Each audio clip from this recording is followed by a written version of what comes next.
Booyah! So, I was looking through all my TF2 weapons comparisons and I realized that I was missing one integral part. I was missing the Scout Scattergun.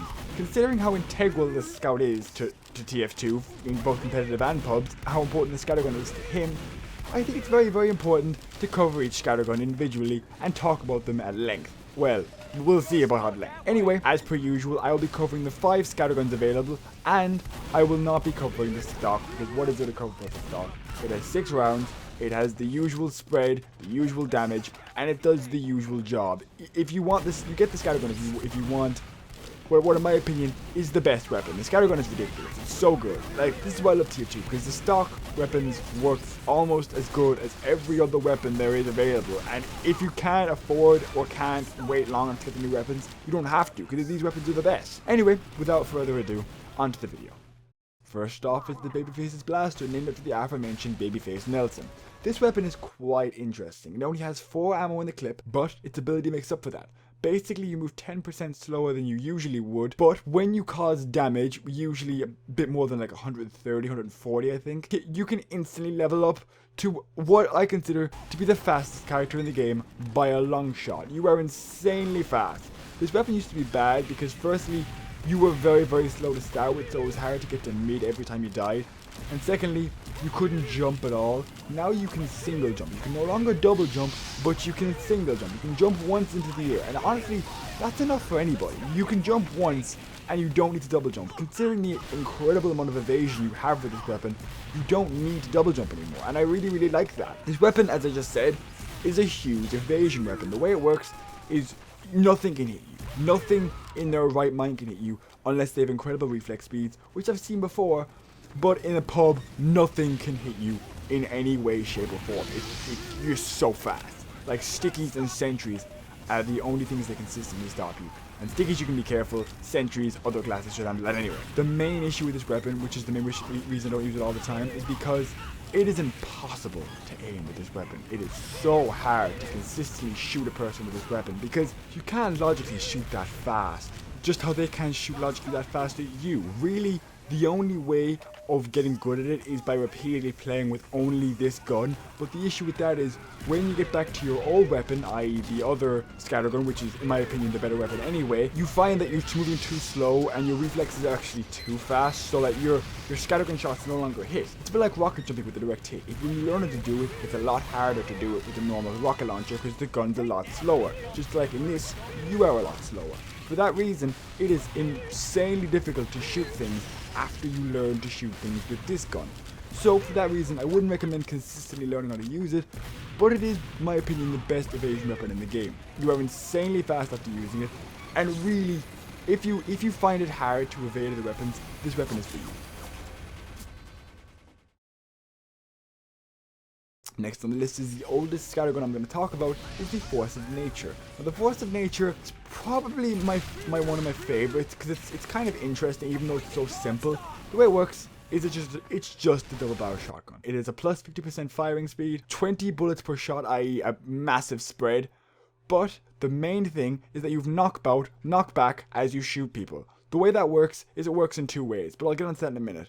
Firstly, there's no longer 6 shells in the clip, there's 2. For that reason, it's far more difficult to work with as a gun. For that reason, it's slightly more difficult to work with, and just like the Babyface's Blaster, it takes adaptation to learn how to use it. Without learning how to use it, it's quite difficult to use because you're so used to 6 guns in the clip that when you can rapidly fire 2 in a row because there's an increased firing speed, it's very, very difficult to shoot people.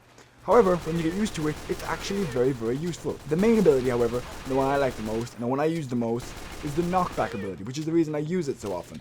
The knockback ability makes it so that you are extremely far back and you get knocked back when you jump up into the air. But on the flip side, if you're not airborne, the person you shoot gets knocked back as well. So, the way that works is, firstly, on your own case, you can now triple jump. When you're in the air and you shoot your feet, you go and jump higher, making it so you can reach places that are usually hard to reach. That is very, very useful for a class like the Scout, which has to get to the hard to reach places and just make other people's lives difficult. So really, for that reason, this gun's great. I actually love this gun for that primary reason. It really, really does help be able to get those hard to reach places. On the flip side, This gun's very close quarters because of the massive spread you need to have to kill people with 2 shots, which you should be able to do considering it's a double barrel shotgun. The blockback's great so that if you don't kill them instantly, you can still knock them back far enough and disorientate them enough so you can try and reload as fast as possible and kill them all. For that reason, this weapon's very, very good. Again, if you're able to get used to it. The thing with scatterguns is that you need to get used to all of them. They all require a level of adaptation to be able to use them.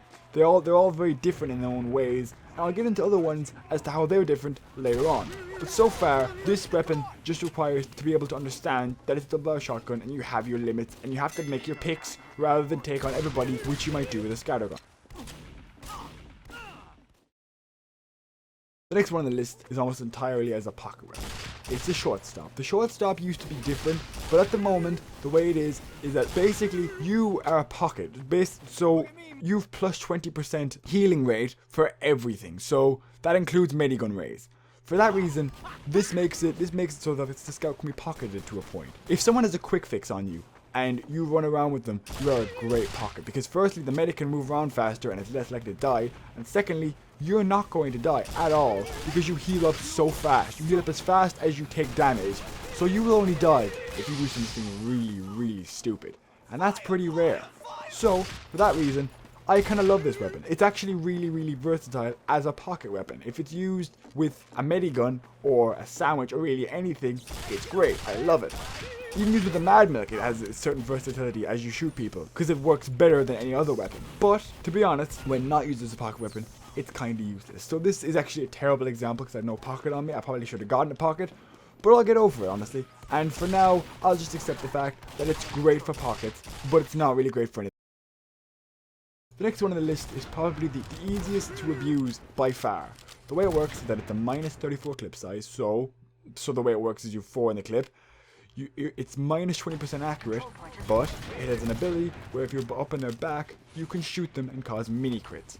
This seems to be so easy to abuse, especially in 6s, because I don't think people use it that often, but if you get right up into the haunches of a man, you can 2-shot them pretty easily, and it's kind of lethal. Honestly, I'm surprised no one's completely abused the shit out of this weapon yet, because the mini crits are pretty stupid.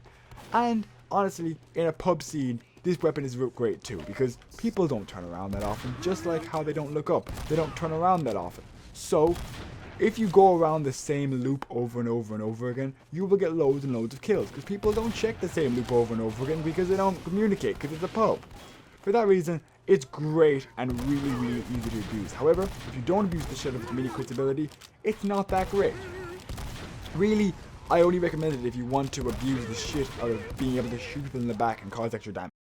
Last one on the list is the Soda Popper. Now, the Soda Popper, in my opinion, is just a great weapon overall. It's not great as in it's just great to use. It's great as in it's great for newer players. Because this is probably the second best evasion weapon. But, in my opinion, it's a lot easier to shoot with than the Babyface's Blaster. So it's far more versatile. It's the same as the Force of Nature. It's a double barrel shotgun with decreased accuracy slightly. But, the way it works is that instead of having to shoot people like in the Force of Nature, you can just have it out and it will fill up itself. It's so easy to fill up a meter in this game with the Soda Popper that I just find it so easy. It's ridiculously easy. When you have your height meter up, you can jump about 5 to 6 times. Now, combined with the atomizer and the winger, you can get to extremely high crevices that no class should ever be able to get into unless they can rocket jump. And that's pretty great. As well as that, the reason I think it's so good for newer players is that nothing can hit. People don't look, as I already said, people don't look up in this game. No one ever looks up. So if you're just constantly above their heads and you dip down behind them, they're not going to look around and check for you. You're going to kill them in a second. Because although this weapon's damage isn't amazing, it's still enough to finish off people. For that's why it's banned in 6s at the moment. Because it's very, very easy to abuse, just like the backscatter. The jumps in this game makes you impossible to hit. Makes you genuinely impossible to hit. But you're still able to hit things. It's still very, very easy to hit things while you're jumping up in the air. So you're able to maintain the accuracy while still being incredibly evasive. For that reason, it's great for newer players. I'd recommend this weapon by most far for newer players. This is probably the best new weapon to start with if you've unlocked it. Anyway, that's all I wanted to talk about. That's each scattergun. I was slightly brief because I wanted to go over each one quickly. Because the person said I dawdle a bit too much on each class, and I probably agree with them. For that reason, I just jumped from weapon to weapon and just kept it going. Anyway, I hope to see you guys next time. I hope you liked it. If you did, subscribe. If you didn't, then that's fine. I really don't mind. I'll see you guys next time, and have a nice day.